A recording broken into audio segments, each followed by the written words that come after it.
महाभारत का युद्ध समाप्त हो चुका है। कुरुक्षेत्र कटे हुए मस्तकों और फटी हुई छातियों से भरा पड़ा है। कई दिनों से शव उठाए जा रहे हैं, फिर भी तिल रखने की जगह भी आज तक खाली नहीं हो पाई। 100 कौरवों की चिता जल के बुझ चुकी है, लेकिन गांधारी उन चिताओं का ताप अब तक महसूस कर रही है। मेरी और आपकी कहानी में कौरव खलनायक होंगे, गांधारी के लिए तो बेटे थे। सबने माना मरने वाला दहशतगर्द और कातिल था, मां ने फिर भी कब्र पे उसकी राज दुलारा लिखा था। आंखों पर बंधी हुई पट्टी से रह रह के आंसू रिस रहे हैं, लेकिन कई दिनों बाद आज हिचकियां कुछ कम हुई हैं। गांधारी के रुंधे हुए गले में आवाज वापस आई तो उनको याद आया उन्हें कुछ कहना है कृष्ण से। कृष्ण को संदेशा भेजा गया। वो आए, गांधारी को प्रणाम किया और प्रतीक्षा करने लगे कि गांधारी कुछ कहें, उन्हें बुलाने का प्रयोजन बताएं। हालांकि जो सर्वज्ञ हैं, सब जानते हैं, वो कृष्ण गांधारी का प्रयोजन न जानते हों, ये मानना कठिन है। बड़ी देर तक दोनों के बीच मौन की बर्फ जमी रही। फिर अचानक गांधारी के शब्दों में उस बर्फ का एक टुकड़ा पिघलने लगा। 100 पुत्रों को जन्म दिया था मैंने केशव, लेकिन जब धरती से जाऊंगी, मेरी चिता को अग्नि देने वाला भी कोई नहीं होगा। मैं वो अभागन मां हूं जिसने 1 या 2 बार नहीं 100 बार अपनी कोह के फूलों को चिता की अग्नि में भस्म होते हुए देखा है। मैं 100 पुत्रों की माता होकर भी निसंतान मरूंगी, और इसका कारण तुम हो केशव, सिर्फ तुम चाहते तो महाभारत कभी ना होता। तुम चाहते तो मैं आज भी 100 पुत्रों की माता होती। तुम चाहते तो मैं इस मृत्यु तुल्य वेदना से बच गई होती, लेकिन तुमने चाहा ही नहीं केशव। तुम्हारी आंखों के सामने मेरे पुत्र एक एक करके स्वाहा होते गए, और तुम ऐसे देखते रहे जैसे तुम्हारे वश में कुछ था ही नहीं। मैंने तुम्हें भी पुत्रवत माना था केशव। विधाता साक्षी है कि मां कभी पुत्र को श्राप नहीं देती, और यदि दे दिया तो उस श्राप को झुठलाने की शक्ति स्वयं महादेव में भी नहीं होती।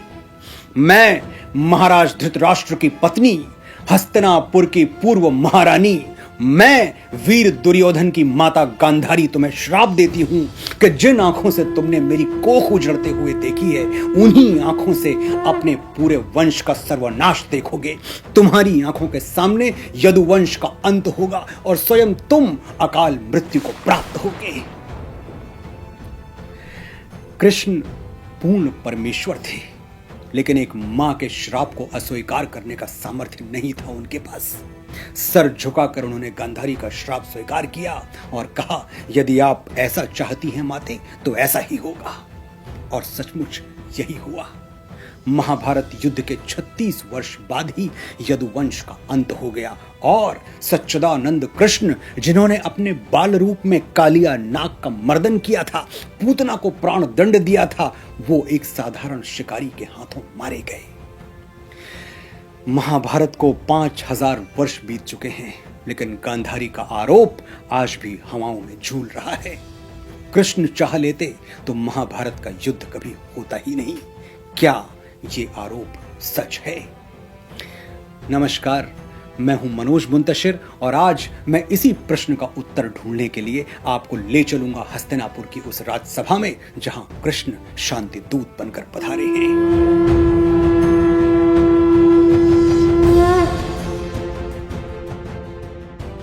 द्वारपाल ने आवाज लगाई, महारथी, महावीर, सुदर्शन चक्रधारी मधुसूदन वासुदेव श्री कृष्ण पधार रहे हैं।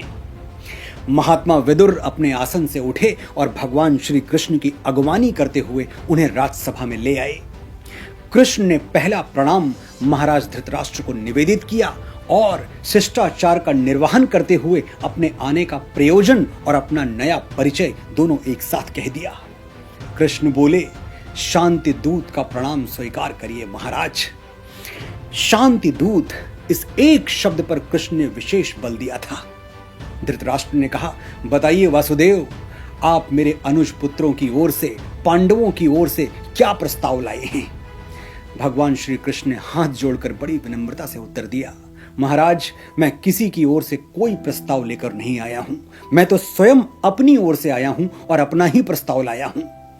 पर मैं आपको यह विश्वास दिलाता हूं कि जो कुछ भी मैं स्वीकार कर लूंगा वो पांडवों को भी स्वीकार होगा। मेरे परिचय से आप इतना तो जान ही चुके होंगे कि आज मेरा लक्ष्य शांति है, और शांति कोई प्रस्ताव नहीं है महाराज जिस पर वाद विवाद किया जाए, जिस पर विचार किया जाए। शांति एक आवश्यकता है। जो शांति के पक्ष में नहीं है वो मानवता के पक्ष में नहीं है। कृष्ण अपने शब्द बड़ी सावधानी से चुन रहे थे।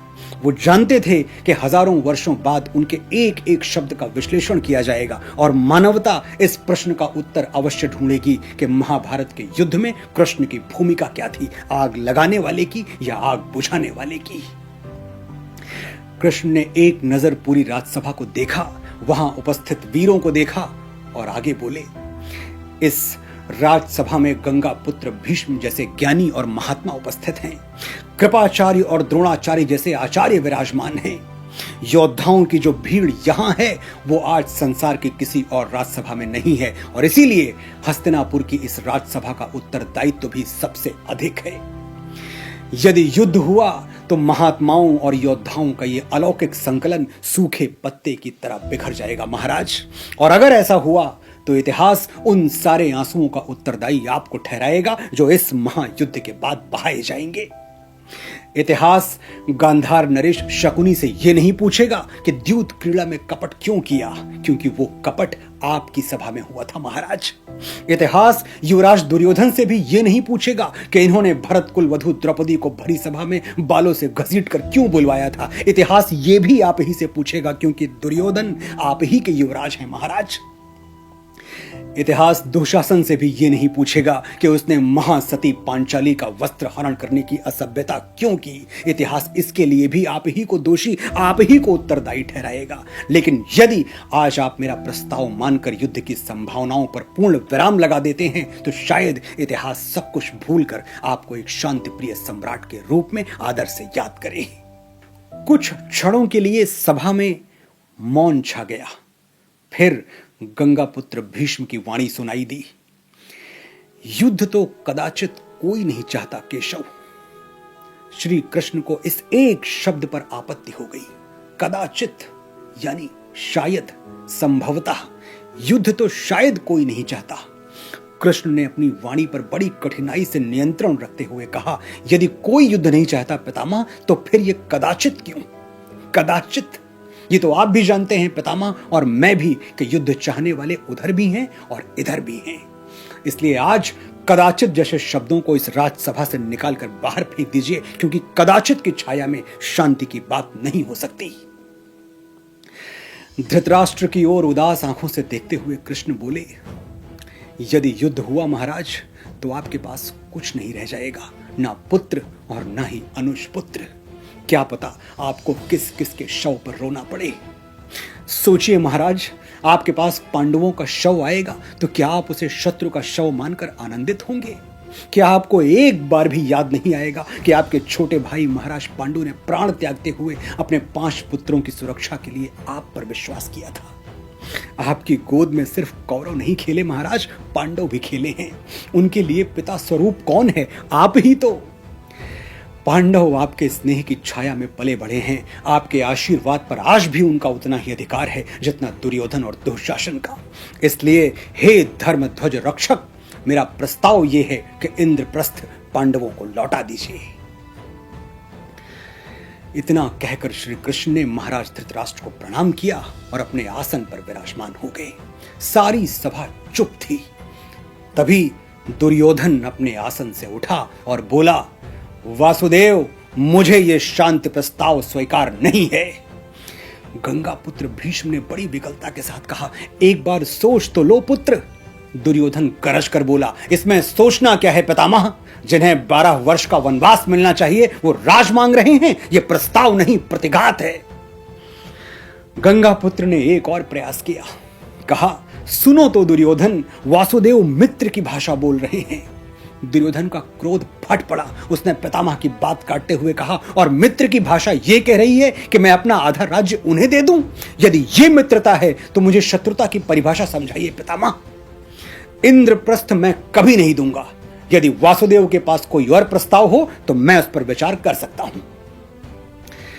श्री कृष्ण ने संपूर्ण सभा की ओर देखते हुए कहा, आप लोग दुर्योधन के शुभ चिंतक हैं, इन्हें समझाइए, क्योंकि भरत वंश का भविष्य इस नासमझ योद्धा की महत्वाकांक्षा पर बलि नहीं चढ़ाया जा सकता।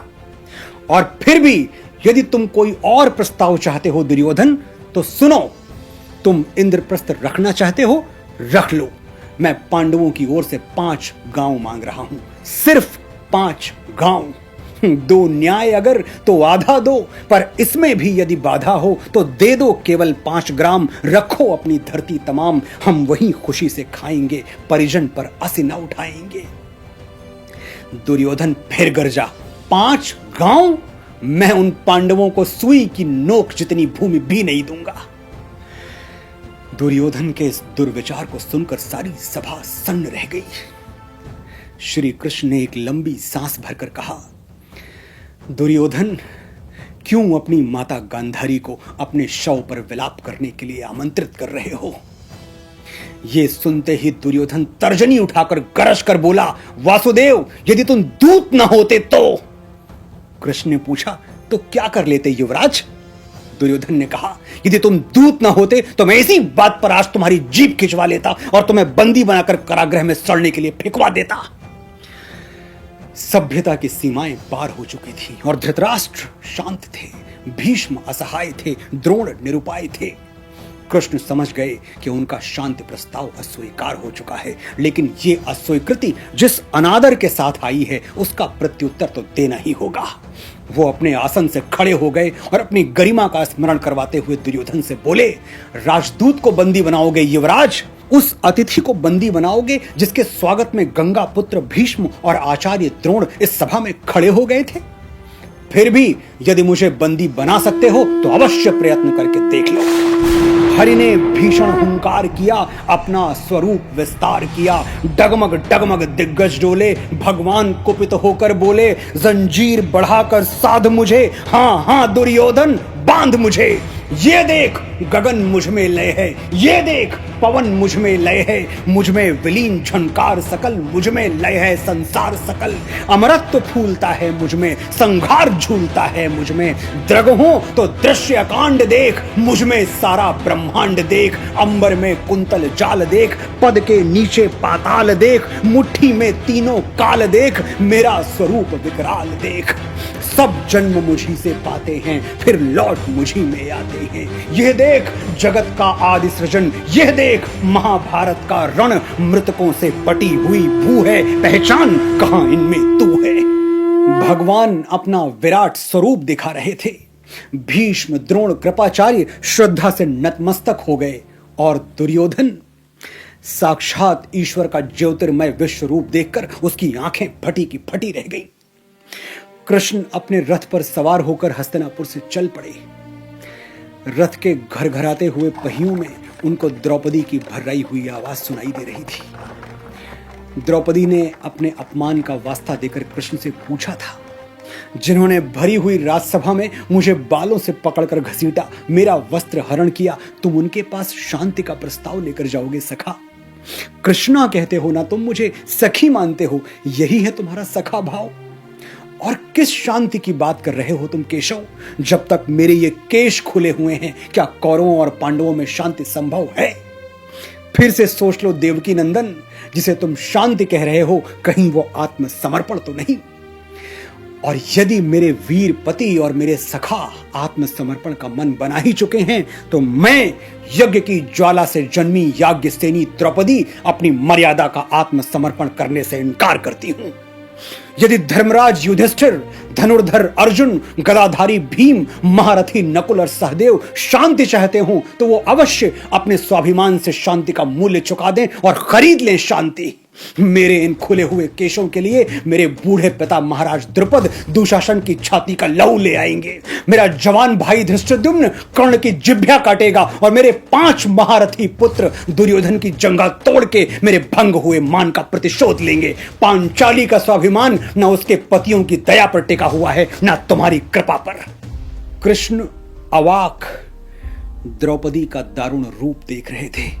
वो जानते थे द्रौपदी का शब्द शब्द अक्षरशः सत्य है, लेकिन वो शांति का अंतिम प्रयास किए बिना रह गए तो भविष्य उनके चरित्र को संदेह की दृष्टि से देखेगा, ये भी वो जानते थे। द्रौपदी के कंधे पर करुणा से हाथ रखकर केशव बोले, तुम्हारे ये खुले हुए केश मैं देख रहा हूं पांचाली। इन केशों में भरी हुई कुरु राजसभा की धूल भी मैं देख रहा हूं और उस धूल की दुर्गंध भी मुझ तक आ रही है। फिर भी कृष्ण, शांति तो शांति है। हारी हुई द्रौपदी ने अपने आंसू पोंछते हुए कहा, जैसी आपकी इच्छा केशव, लेकिन शांति का प्रस्ताव देते हुए ये मत भूल जाना कि दुशासन के मैले हाथों ने मुझे छुआ था।